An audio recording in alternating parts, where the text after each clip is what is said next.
Hello नमस्ते, मेरा नाम धनेंद्र कावड़े है और आज के एपिसोड में आप सभी का स्वागत है। पिछले एपिसोड में हमने बात की थी कास्टिंग डायरेक्टर और उसकी परिभाषा की और उसके इतिहास की। उस एपिसोड में जो इतिहास था वो लगभग हॉलीवुड के आधार पर था।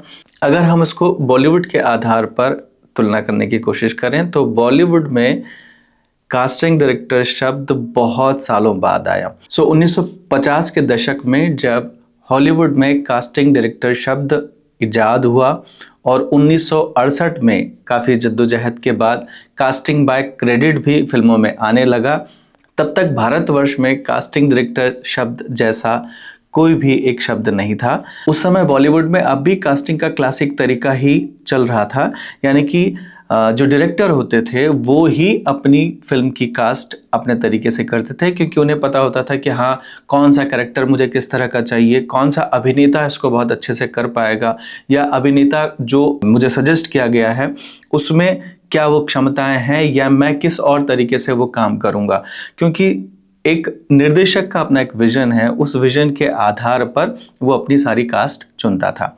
1982 में जब गांधी फिल्म की शूटिंग होनी थी, उस समय पे भारतवर्ष में कास्टिंग का कोई कॉन्सेप्ट ही एग्जिस्ट नहीं करता था। उस समय जो फिल्म की कास्टिंग डायरेक्टर थी सुशी फिगीस, उन्होंने भारत में ऑडिशंस करने शुरू किए। उन्होंने फिल्म के डायरेक्टर रिचर्ड एटनबरो के साथ में मिलकर के कास्टिंग करनी शुरू की। उस कास्टिंग प्रोसेस का एक परिणाम ये हुआ कि अमरीश पुरी और सईद जाफरी जैसे कलाकारों को एक इंटरनेशनल लेवल पर पहचान मिली और उन्होंने फिर बहुत सारी इंटरनेशनल फिल्मों में भी काम किया। बॉलीवुड में कास्टिंग डायरेक्टर का क्रेडिट बहुत लंबे अरसे के बाद आया, यानी 1968 में जब हॉलीवुड में कास्टिंग बाय क्रेडिट आ गया, उसके लगभग 20 साल बाद ऐसा कहा जाता है कि प्रॉपर कास्टिंग डायरेक्टर का क्रेडिट जो जाता है वो हसन कुट्टी को जाता है, जो 1988 में मीरा नायर की फिल्म सलाम बॉम्बे के कास्टिंग डायरेक्टर थे। वहां से कास्टिंग डायरेक्टर को बॉलीवुड में एस्टैब्लिशमेंट मिला।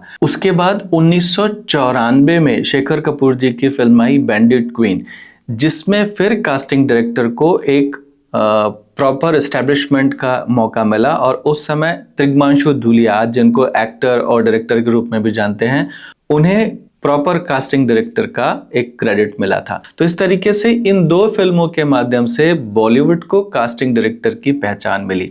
लेकिन अब तक 1994 तक भी हमारे यहाँ कास्टिंग का वही क्लासिक तरीका था। इनफैक्ट जब हमने शुरुआत की थी 2003 और 4 की बात है, उस समय भी हम लोग प्रोडक्शन हाउसेस में अपने फोटोग्राफ्स लेकर के जाते थे, पीछे अपना कॉन्टैक्ट नंबर और बायोडाटा छोटा सा लिख करके, एक्सपीरियंस की कितने सालों से काम किया है, कौन से फिल्मों में काम किया है या क्या क्या हमारा अनुभव रहा है, वो फोटो के पीछे लिख करके प्रोडक्शन हाउसेस में जमा करते थे। और प्रोडक्शन हाउसेस में जब कोई नया प्रोजेक्ट आता था, कोई नई कहानी जिस पर फिल्म बन रही होती थी या सीरियल हो रहा होता था, तो वो अपने उस डेटा के आधार पर, लुक के आधार पर, यदि उस तरह के कोई किरदार शक्ल सूरत के आधार पर उनको नजर आते थे तो वो फिर कॉल करते थे कि हाँ आप आइए और एक ऑडिशन दीजिए। फिर डायरेक्टर के साथ में मिलकर के जब वो कहानी बताते थे, किस तरह से वो उसको एक्सप्रेस करना है, क्या चीज़, कौन सा भाव होगा, तो ये एक बहुत ही एक्सक्लूसिव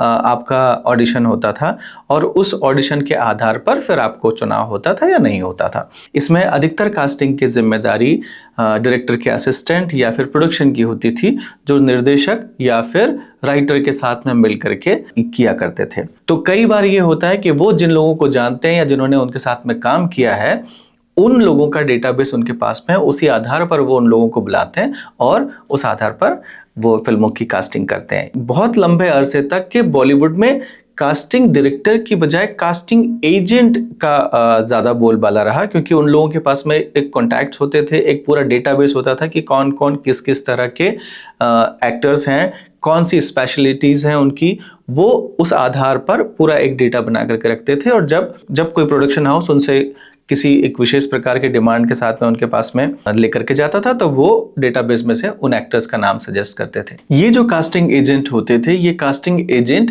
एक्टर की तरफ से काम करते थे, यानी प्रोडक्शन हाउस इनको पैसा नहीं देता था, ये जो एक्टर्स को पैसा मिलता था उन पैसों में से कमीशन लेते थे।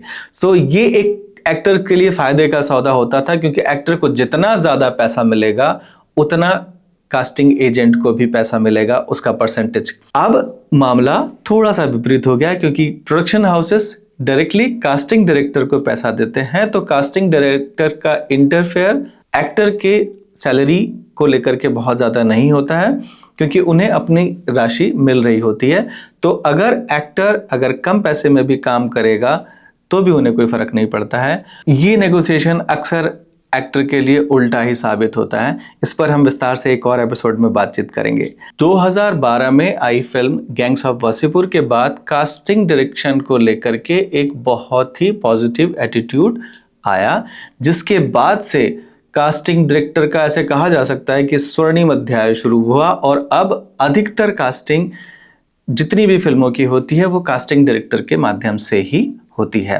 2012 में आई अनुराग कश्यप द्वारा निर्देशित फिल्म गैंग्स ऑफ वासेपुर, इस फिल्म ने बॉलीवुड में कास्टिंग के महत्व को फिर से स्थापित किया, क्योंकि इस फिल्म में जितने भी किरदार निभाए गए थे वो बहुत ही आला दर्जे के किरदार थे, और उन किरदारों को निभाने के लिए जो एक्टरों का चुनाव था वो बहुत ही उम्दा था।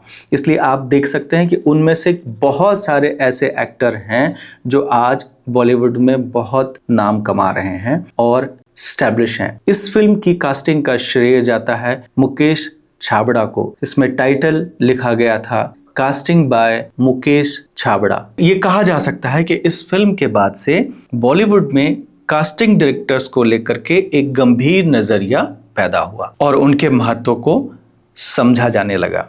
जिस तरह गांधी फिल्म की कास्टिंग के बाद सईद जाफरी और अमरीश पुरी को एक इंटरनेशनल फेम मिला, उसी तरह गैंग्स ऑफ वासेपुर में काम करने वाले बहुत सारे एक्टर आज बॉलीवुड में बहुत अच्छे नाम और काम के साथ स्थापित हैं।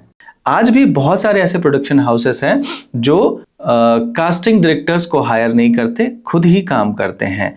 लेकिन ये दोनों ही चीजें अपनी अपनी जगह एग्जिस्ट करती है। लेकिन एक जो सबसे महत्वपूर्ण बात वो ये है कि कास्टिंग किसी भी फिल्म की अच्छी होने से उसका प्रभाव पूरी फिल्म पर पड़ता है। ऐसा कहा जाता है कि यदि आप हीरो के दोस्त और हीरोइन के दोस्त को बहुत लंबे समय तक के जानते हैं तो इसका मतलब ये है कि उस फिल्म की कास्टिंग बहुत अच्छी हुई है। एक जो कहावत है कि well begin is half done, ऐसे कहा जाता है कि यदि शुरुआत अच्छी हो तो काम आपका लगभग आधा हो जाता है।